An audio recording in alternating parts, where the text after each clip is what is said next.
Hello everyone, how are you? I hope you're having the most amazing day. Today I'm going to talk to you about signs of low progesterone because this is one of the most common hormone imbalances that women struggle with that goes undetected. And there are a lot of key signs, of course, along with getting testing done that can assist us in getting clarity of if you have this going on. I've gone through this, I'm going through this again, and of course, heightened stress and fight or flight are key root causes. I am going to create another video that talks about, some of the key things that are fueling low progesterone, so stay tuned for that. For now though, let's talk about signs of low progesterone, and just a friendly reminder to make sure you hit subscribe, hit that like button, and leave a comment. Are you struggling with low progesterone? From what I'm going to share with you, what are some of the signs you're having and experiencing? Leave them below.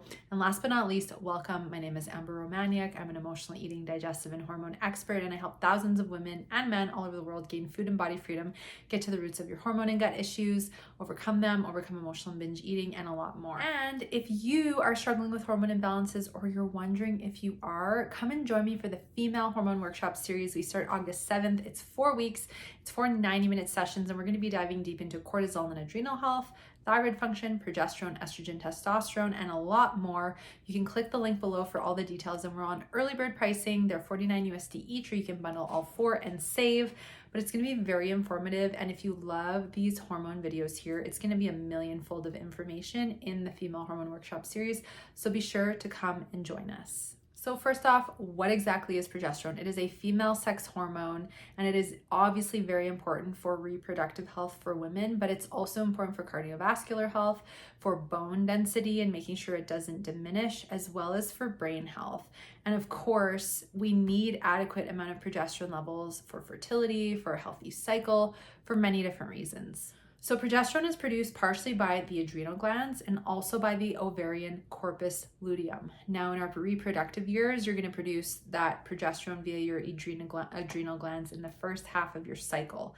And this is called the follicular phase, and it's before you ovulate. And then in the second phase of your cycle, the luteal phase, after you ovulate, the remnants of this follicle produce progesterone. It's also known as the corpus luteum. So this is important. And if you don't have good egg quality, if you're going into perimenopause, menopause, this is going to impact the level of progesterone that your body is producing. The first sign of low progesterone is that you're not ovulating as you need to ovulate to produce and release the egg mid-cycle, which helps you produce progesterone from your ovaries and your reproductive system. Sign number 2 is you have irregular cycles. So we need enough progesterone to build up the endometrial lining and have the shedding of it. And if we have low progesterone, instead of having a 28 to 36 day cycle, you may have a 21-day cycle, a 19-day cycle. You may also be skipping your period altogether, which is a very prominent sign of low progesterone.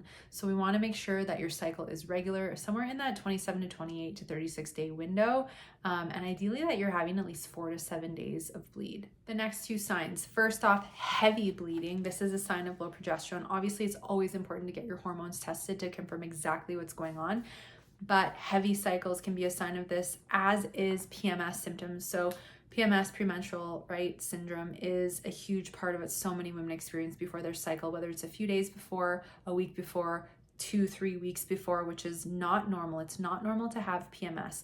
This is a sign that there is heightened imbalance going on in the body, in the gut, with inflammation, with cortisol, other potential hormone issues, like lots of toxicity in the body. There's many reasons for PMS, but it's not normal. And we shouldn't be having massive heightened symptoms like breast tenderness and a lot of cramping and significant changes in mood before our cycle, increased significant cravings, or the want to binge or overeat. We're going to have a slight increase in metabolism about a week before our cycle. That's normal.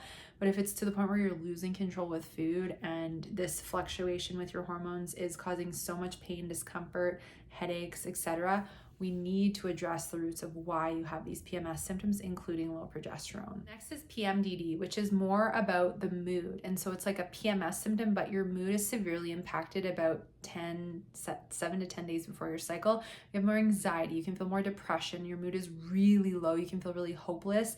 And this is because there's a huge connection between low progesterone and low serotonin. And serotonin is one of your mood boosting neurotransmitters. And if it is low and your progesterone is low, it is going to really have a noticeable, shift with your mood, especially right before your cycle. Next up, we have a breast tenderness. If you have swollen, tender breasts, a few days before, a week before, 2 weeks before your cycle, this can be a sign of low progesterone. It can also be a sign of lymphatic stagnation, inflammation, and high estrogen. So this is why, like I'm always saying, we want to investigate everything and get to the roots for you. Another symptom of low progesterone is bloating. It's almost like this swollen feeling in the lower abdomen. So of course, this can also be cortisol stuff, candida, liver toxicity, gut issues, but bloating is another sign of low progesterone.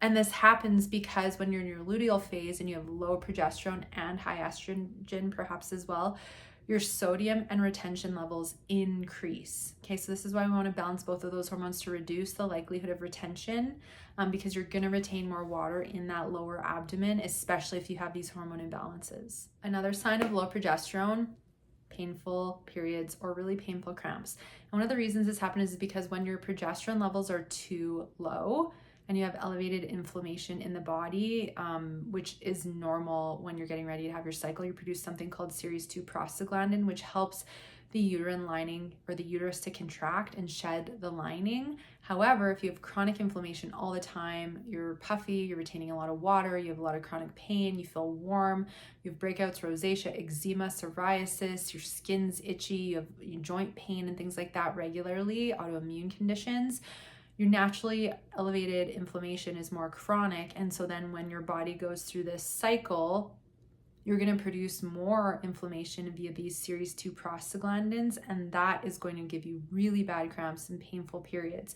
So we can get that down by reducing your overall chronic inflammation load so that when it comes time to produce the PS2, it's very subtle and or you don't get cramping at all, and that's what I see with a lot of my clients. Low progesterone can also really impact your metabolism. One of the first reasons is because if you have low progesterone, this is going to impact your thyroid because your progesterone is vital in helping your thyroid produce enough thyroid hormone, and if there's not enough progesterone, there might not be enough thyroid hormones, and that is heavily tied to metabolism. Like I've been talking about my thyroid series here on YouTube. If you haven't checked it out, go watch it.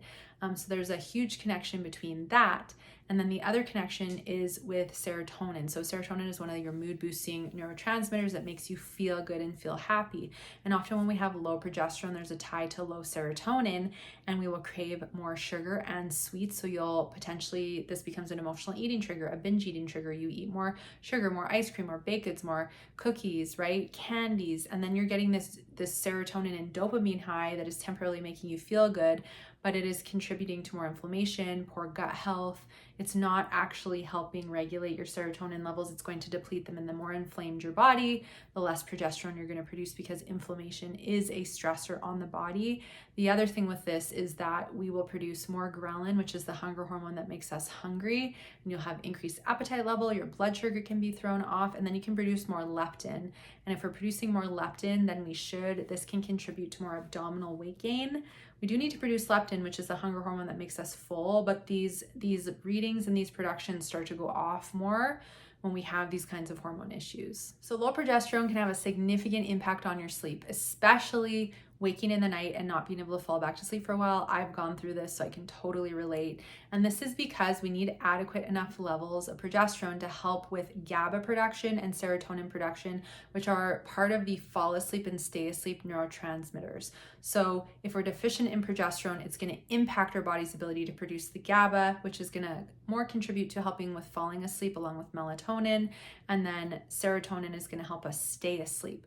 So if we're emotionally eating, we're stressed, we have lots of inflammation in the body, we have poor gut health, low progesterone, this is going to decrease our serotonin levels and increase your chances of being awake through the night. And then of course you wake, you don't feel rested, your mood is lower, you have more brain fog, and this stresses out the body more, and the more stressed the body, lower progesterone gets. The next is cyclical headaches and migraines. So there can be certain phases of your cycle, so start tracking this if you're not already, where you may get migraine or headache triggers because of low progesterone, high estrogen.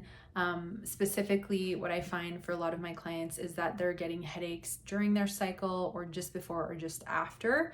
And this is because of the deficiency of progesterone and or estrogen gets too high, and this amplifies the blood flow, which especially in the cerebral area can really amplify migraine, trigger a headache. Obviously, we need to look at things like dehydration, not eating enough, poor blood sugar, stress levels, any other migraine or headache triggers, but low progesterone is definitely one of them. I bet you all did not know this one, but low progesterone can also be a contributor to constipation and more sluggish bowels, which is so uncomfortable. It doesn't feel good. And then, of course, this can increase your chances of estrogen dominance because you're reabsorbing estrogens that are supposed to be eliminated from your bowels on a daily basis. So if you're not moving your bowels daily, you got to work on getting that going. But essentially, what ends up happening is low progesterone, lower serotonin, and the lower your serotonin, the less likely you are to have the proper stimulating action happening in essentially your GI tract, like the motor, like what keeps it moving and contracting. We need to stimulate the smooth muscles of our colon to help the bowels through. And if we don't have enough progesterone, if we don't have enough thyroid hormones, or we have too high of cortisol levels, this can all slow your transit time and make you feel more constipated, which is not fun. The last one I'm going to share for now is brain fog, memory issues. You feel like your head's in the clouds, you're putting the cereal in the fridge and the milk in the cupboard. And the more deficient we are in any hormone, or if it's too high, especially cortisol, it will really impact our brain function, our focus, our cognitive function, our mood, and our level of mental clarity. And this ties in with the GABA that I was talking about earlier. It ties in with our gut health. It ties in with all kinds of different functions in the body. So we want to work on getting those progesterone levels back up so you can have better mental clarity, better memory. Specifically, B6 is the memory vitamin, and it also does help with progesterone. But of course, make sure you work with someone to see what is right for you to take with your progesterone deficiency. So I hope you've enjoyed today's show. Leave a comment below. What did you learn? What are some of the symptoms you're having? What questions do you have? I love it when you interact with me. And like I said earlier, be sure to hit the like button if you like this kind of content, because it lets me know what to keep making. Subscribe, share this with someone who you know is complaining of these symptoms so we can get her some help. And be sure to come and join us for the Female Hormone Workshop series starting August 7th, as well as book a free consultation if you want to connect and explore the journey of going on support to food and body freedom. Thank you for joining me, and we'll see you again next time.